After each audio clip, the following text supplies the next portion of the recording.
नमस्कार, स्वागत है आप सबका राजनीति के इस अखाड़े में। मेरा नाम है अजय सेतिया। मित्रों, दिल्ली के चुनाव नतीजे आपने देख लिए।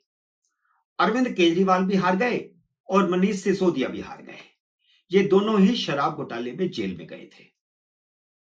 लोकसभा चुनावों के समय अरविंद केजरीवाल अंतरिम जमानत पर थे।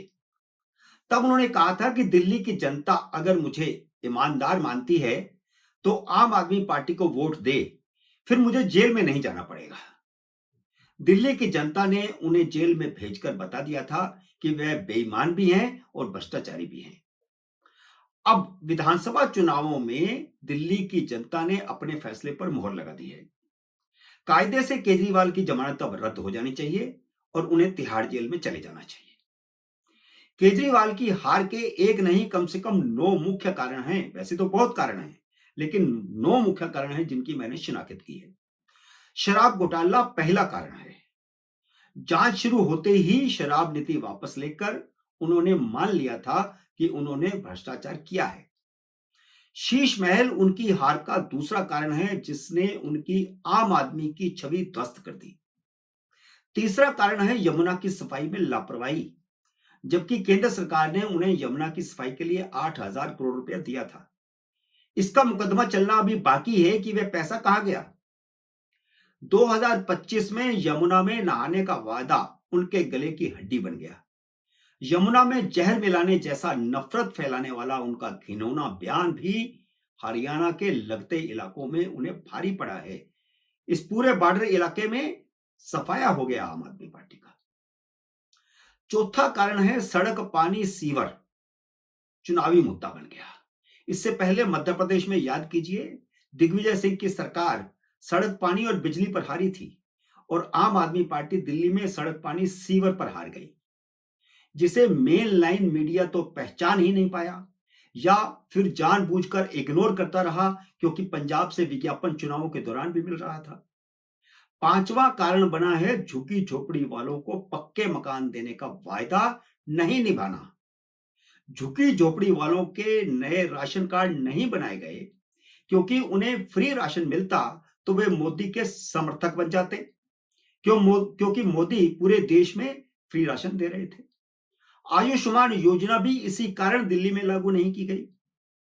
झुग्गी झोपड़ियों के प्रभाव वाली 20 सीटों में से 13 पर भाजपा जीती है। पिछली बार 20 की 20 आम आदमी पार्टी जीती थी, और जिसे केजरीवाल अपना अभेद्य किला मानते थे।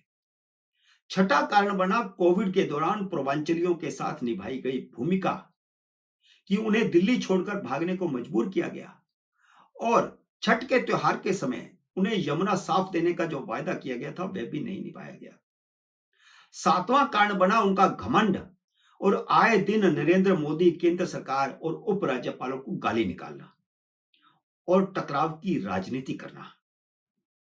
आठवां कारण बना 8वें वेतन आयोग का गठन और मिडिल क्लास को बजट में राहत देना। यह एक सकारात्मक कदम नरेंद्र मोदी की तरफ से उठाया गया।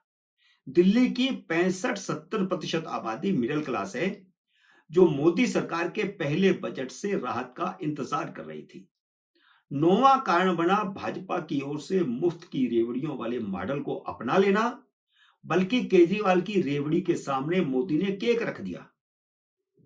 जैसी की उम्मीद थी, भाजपा ने केजरीवाल से 8% वोट छीन लिए, जबकि कांग्रेस सिर्फ 2% वोट ही छीन पाई।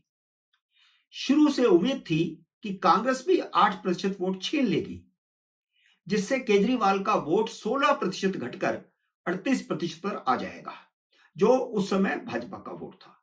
अगर ऐसा होता तो भाजपा को 48% वोट के मुकाबले आम आदमी पार्टी 10% पीछे होती और वह 8-10 सीटों पर सिमट जाती और कांग्रेस को भी 3-4 सीटें मिलती। लेकिन जो कांग्रेस से उम्मीद थी वह कांग्रेस पूरी नहीं कर पाई। भाजपा 55 से ज्यादा सीटें हासिल कर लेती अगर कांग्रेस भी 8% वोट आम आदमी पार्टी से छीन लेती। लेकिन राहुल गांधी के ढुलमुल रवैये के कारण कांग्रेस ऐसा नहीं कर सकी। राहुल गांधी ने अजय माकन, देवेंद्र यादव और संदीप दीक्षित की रणनीति को पंक्चर कर दिया। ये इन तीनों की रणनीति थी कि केजरीवाल को घेरो, और केजरीवाल को घेरने से अगर भाजपा की सरकार बनती है तो बन जाए, लेकिन इससे पंजाब का रास्ता खुलेगा। लेकिन कांग्रेस ने केजरीवाल को हराकर बड़ा मोर्चा फिर भी फतेह कर लिया है। उसके लिए अब 2027 में पंजाब जीतना आसान हो गया है, और राहुल गांधी के रास्ते का एक कांटा भी निकल गया है, जो राष्ट्रीय स्तर पर राहुल गांधी के सामने एक कांटा बने हुए थे। कांग्रेस को अभी 2 साल तक इंडिया अलायंस की कोई जरूरत नहीं है। यह इंडिया अलायंस 2029 में जब चुनाव आएंगे तो फिर बन जाएगा। दिल्ली में भाजपा की जीत के राष्ट्रीय मायने हैं कि लोकसभा चुनावों से निकले जनादेश से भाजपा को जो थोड़ी बहुत निराशा मिली थी, वह अब आशा में बदल गई है। लोकसभा के 3 बार चुनाव जीतकर भी मोदी दिल्ली नहीं जीत पाए थे, लेकिन एक खतरा अभी भी सामने खड़ा है, और वह खतरा है दलित वोटों का। राहुल गांधी ने आरक्षण का जो डर लोकसभा चुनाव में पैदा किया था, वह अभी भी काफी हद तक दलित आबादी में बरकरार है। दिल्ली की 12 आरक्षित सीटों में से 8 आम आदमी पार्टी जीती है, जबकि भाजपा सिर्फ 4 ही जीत पाई है। वैसे ये थोड़ी बहुत जीत है, क्योंकि इससे पहले भाजपा कभी 2 से ज्यादा आरक्षित सीटें नहीं जीत पाई थी। इस बार 4 जीती है। मुस्लिम बहुल 7 सीटों में से 6 सीटें चांदनी चौक, मटिया महल, बाबुरपुर, सीलमपुर, ओखला और बल्ली मारण आम आदमी पार्टी जीती है। 7वीं मुस्तफाबाद सीट 3 पार्टियों के मुस्लिम उम्मीदवारों की टक्कर में भाजपा जीत गई, और इसकी उम्मीद लग रही थी। मैंने कई बार कहा था कि मुसलमानों के जो आपसी टकराव है, जो कांग्रेस और आम आदमी पार्टी में, लेकिन मुस्तफाबाद में तो असदुद्दीन ओवैसी की पार्टी भी कूद पड़ी, तो इससे भाजपा को इस सीट पर फायदा हो गया, क्योंकि 3 पार्टियों के मुस्लिम उम्मीदवार थे, तो भाजपा का हिंदू उम्मीदवार मुस्तफाबाद से जीत गया। इस चुनाव ने साबित किया कि मुसलमानों ने भाजपा को हराने वाले उम्मीदवार को वोट देने की अपनी पुरानी रणनीति बरकरार रखी है। दिल्ली मुस्लिम वोट बैंक में कोई छेद नहीं डाल पाई।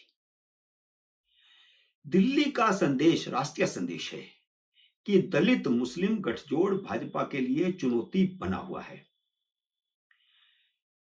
अब आप देखिए कि आम आदमी पार्टी 8 आरक्षित सीटें जीती है, 6 मुस्लिम बहुल सीटें जीती हैं, 7 झुग्गी झोपड़ी प्रभाव वाली सीटें जीती हैं, तो ये हुई 21 सीटें।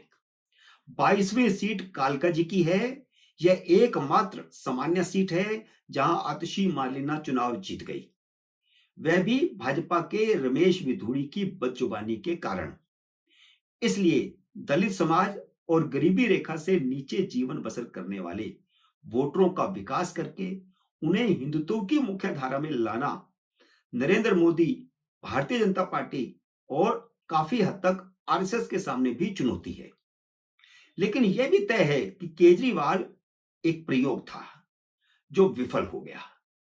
इसके साथ ही केजरीवाल का राजनीतिक कैरियर और केंद्र से टकराव की राजनीति भी खत्म हो गई। आम आदमी पार्टी का वही हश्र होगा जो असम गण परिषद का हुआ था। कांग्रेस का टारगेट अब पंजाब में आम आदमी पार्टी को खत्म करना है, जिसकी नींव दिल्ली में रख दी गई है। इसलिए आम आदमी पार्टी जैसे ही पंजाब में हारेगी, छिन्न भिन्न हो जाएगी, खत्म हो जाएगी। बल्कि संभावना तो अभी है कि चुनावों से पहले ही दिल्ली नगर निगम और पंजाब सरकार कहीं आम आदमी पार्टी के हाथ से चली ना जाए। मित्रों, उम्मीद है मेरा ये वीडियो आपको पसंद आया होगा। इसे लाइक और शेयर कीजिए। अगर आपने मेरे YouTube चैनल को अब तक सब्सक्राइब नहीं किया तो कृपया सब्सक्राइब करके अपना आशीर्वाद दीजिए। जल्दी मिलते हैं अगले वीडियो में किसी अन्य विषय के साथ। तब तक नमस्कार।